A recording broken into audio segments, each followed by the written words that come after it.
ನಾನು ದೇವರ ಮೇಲೆ ಭಕ್ತಿಯನ್ನು ಇಟ್ಕೊಂಡಂಥವ್ರು.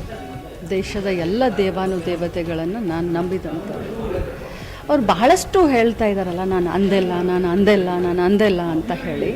ಕಾನೂನು ಒಂದು ಕಡೆ ಕಾನೂನು ತನ್ನ ಪ್ರಕ್ರಿಯೆ ಮಾಡುತ್ತೆ.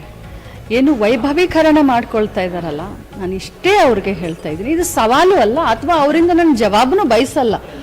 ಅಂಥ ಒಂದು ದುರ್ಬುದ್ಧಿ ಇದ್ದಂಥ ಮನುಷ್ಯನಿಂದ ನಾನು ಜವಾಬನ್ನು ಕೂಡ ಬಯಸೋದಿಲ್ಲ. ಆದರೆ ಜನರನ್ನ ದಿಕ್ಕು ತಪ್ಪಿಸುವಂಥ ಕೆಲಸ ಮಾಡ್ತಾ ಇದ್ದಾರೆ, ಜನರ ಕಣ್ಣಿಗೆ ಮಣ್ಣೆರ್ಚುವಂಥ ಕೆಲಸ ಮಾಡ್ತಾ ಇದ್ದಾರೆ. ಅವರ ಕಾರ್ಯಕರ್ತರಿಗೆ, ಅವರ ನಾಯಕರಿಗೆ ಏನು ದಿಕ್ಕನ್ನು ತಪ್ಪಿಸುವಂಥ ಕೆಲಸ ಮಾಡ್ತಾ ಇದ್ದಾರೆ. ನೀವು ದೇವರನ್ನ ಬಹಳಷ್ಟು ನಂಬಿದ್ದೀರಾ ಸಿಟಿ ರವಿ ಅವರೇ. ಧರ್ಮಸ್ಥಳ ತಮ್ಮ ಊರಿಗೆ ತುಂಬ ಹತ್ತಿರ ಇದೆ. ಇಡೀ ರಾಜ್ಯದ ಜನ, ದೇಶದ ಜನ ಧರ್ಮಕ್ಕೆ ಇನ್ನೊಂದು ಹೆಸರು ಧರ್ಮಸ್ಥಳ ಅಂತ ಹೇಳ್ತೀವಿ.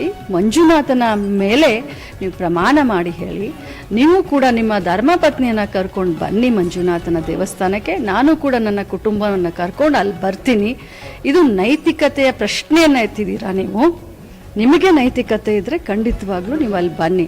ಇದು ನಿಮಗೆ ನಾನು ಚಾಲೆಂಜ್ ಮಾಡ್ತಾ ಇಲ್ಲ, ಆದರೆ ಜನರ ಎದುರುಗಡೆ, ಯಾಕಂದರೆ ನೀವು ದೇವರನ್ನ ಬಹಳಷ್ಟು ನಂಬಿದ್ದೀರಾ, ದತ್ತಮಾಲೆಯನ್ನು ಹಾಕಿದ್ದೀರಾ, ದತ್ತಪೀಠಕ್ಕೆ ಹೋಗ್ತೀರಾ, ಬಾಯಿ ತೆಗೆದ್ರೆ ರಾಮನ ಹೆಸರನ್ನು ಹೇಳ್ತೀರಾ. ಅದಕ್ಕೆ ತಾವು ಬನ್ನಿ ಧರ್ಮಸ್ಥಳಕ್ಕೆ ಅಂತ ಕರೀತಾ ಇದ್ದೀವಿ.